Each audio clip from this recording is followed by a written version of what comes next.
ER, ER model stands for an entity relationship model. It is a high-level data model. This model is used to define the data elements and relationship for a specified system. It develops a conceptual design for the database.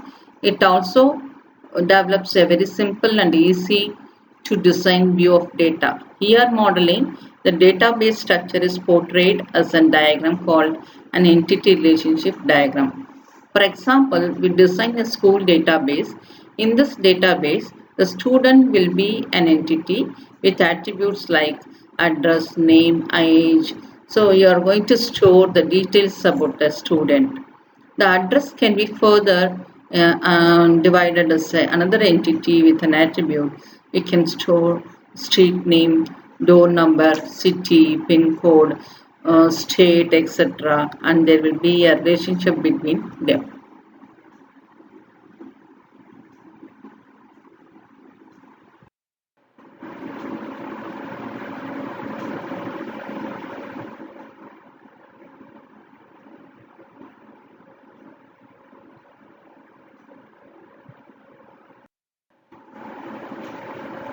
And in next diagram, we'll see the definition for an entity. An entity may be any object.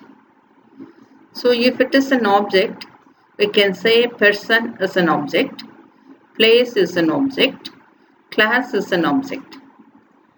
So entity can be represented as rectangles. And once again, for example, you can take organization as an example. If it is an organization, you can be referred that as any company in which you will have a manager. The hierarchy will be like this.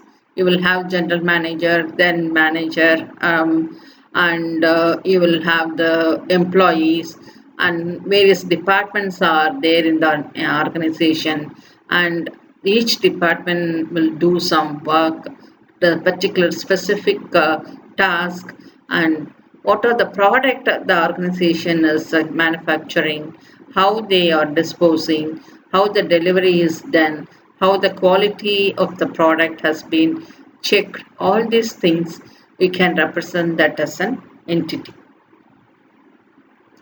So here you can see for an organization will have a general entity called employee, in which you can hold the details of the employee, work for, in which department they are working. So you will have another entity named as department. Now let us see the different types of attributes. The attribute is used to describe the property of an entity, and ellipse is used to represent an attribute, that is oval shape. In the previous diagram, we have drawn student as an entity, in which we had 4 attributes named ID, age, contact number, and name. And here you can see this is an entity. The entity is connected with an attribute with the solid line. Next slide will give some information about key attributes. The key attribute is used to represent the main characteristics of an entity. It represents a primary key. You know the constraint for the primary key. It is not null and unique. The key attribute is represented by an ellipse with the text underlined. If it is a primary key, then that primary key is get underlined. Here you can see in the student entity, ID will act as a primary key because each student will have an unique ID which is fixed for a student. Okay. And composite attribute. An attribute that composed of many other attributes is known as composite attribute. The composite attribute is represented by an ellipse, and those ellipses are connected with an ellipse. So here you can see student name. In most of the form you might have seen this first name, middle name and last name. So it is an example for composite attribute. It is composed of many other attributes. Name is an attribute which is further subdivided as the first name, middle name and last name, so that it is a best example for composite.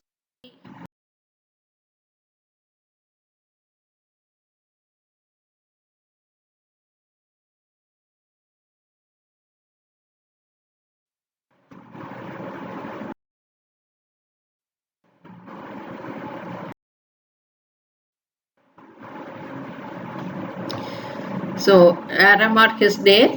E1 is related with E2 by 1. You can see. So that arrow mark represents the mapping coordinate. Many to 1. In many to 1, an entity in E1 is associated with at most one entity in E2, and an entity in E2 is associated with any number of entities in E1. So once again, E1 is related with E2 by 1, but E2 is related to E1 by many to many. There is no arrow mark for any entity, and you can see the difference. Okay, now let us have information on keys. Keys plays an important role in the relational database. It is used to uniquely identify any record or row of data from the table, because in table the record are stored in a row or in a tuple, so it is used to uniquely identify any record or row of data from the table. It is also used to establish and identify relationships between tables. For example, in student table, ID is used as a key because it is unique for each student. So let us take person table. In person table, we are having passport number, license number, social secret number, SSN or keys, since they are unique for each person.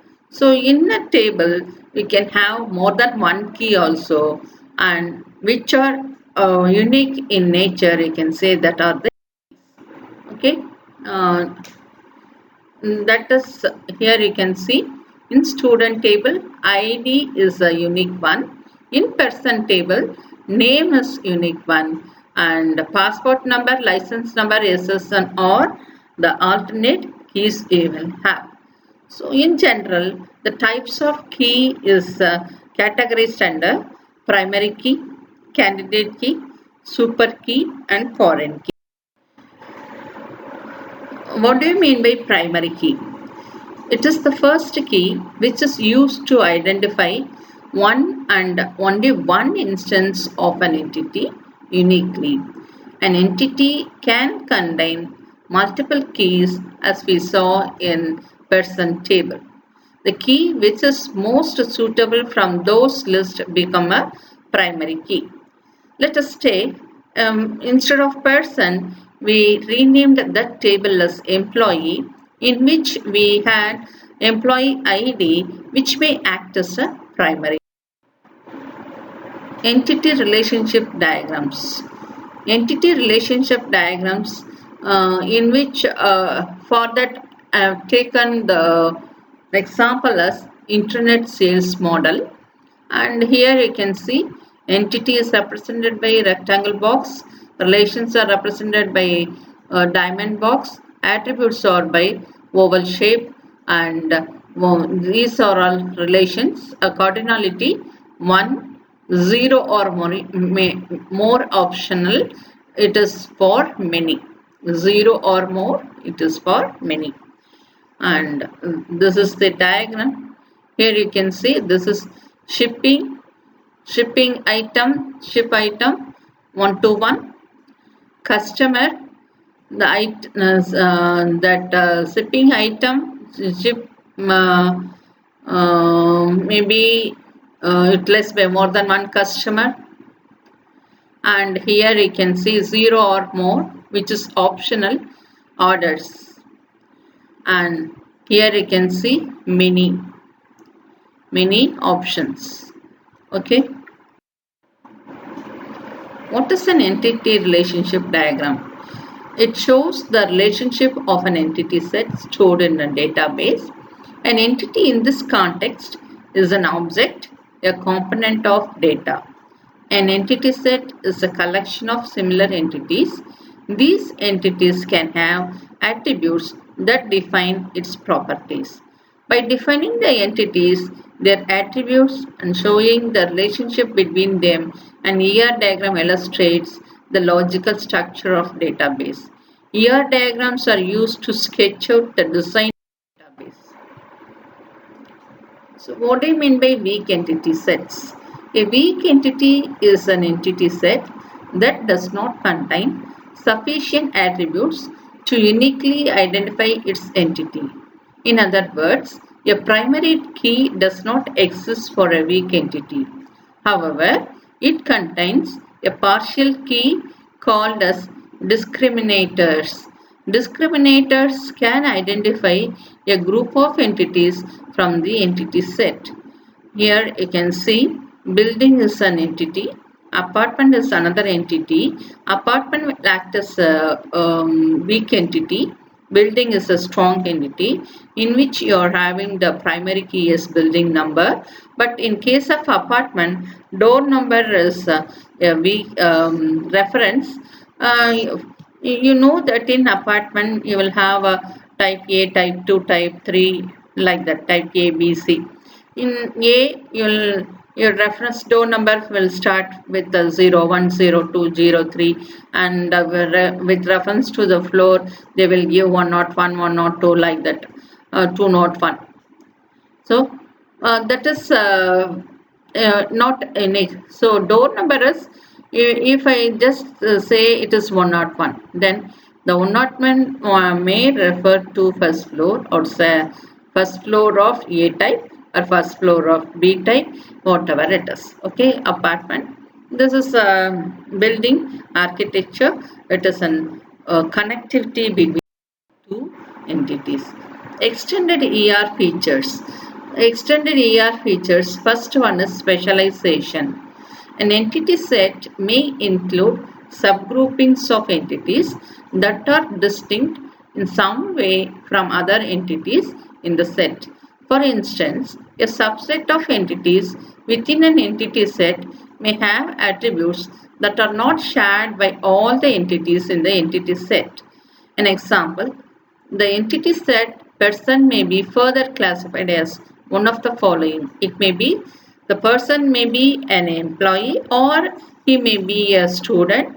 Okay, if you take any educational organization, in that case employee, you can still, that may categorize as staff members, teaching staff members, technical staff members, and non-teaching staff members, office workers, and other helping members are there. Okay, you can categorize the generalized domain in so many ways.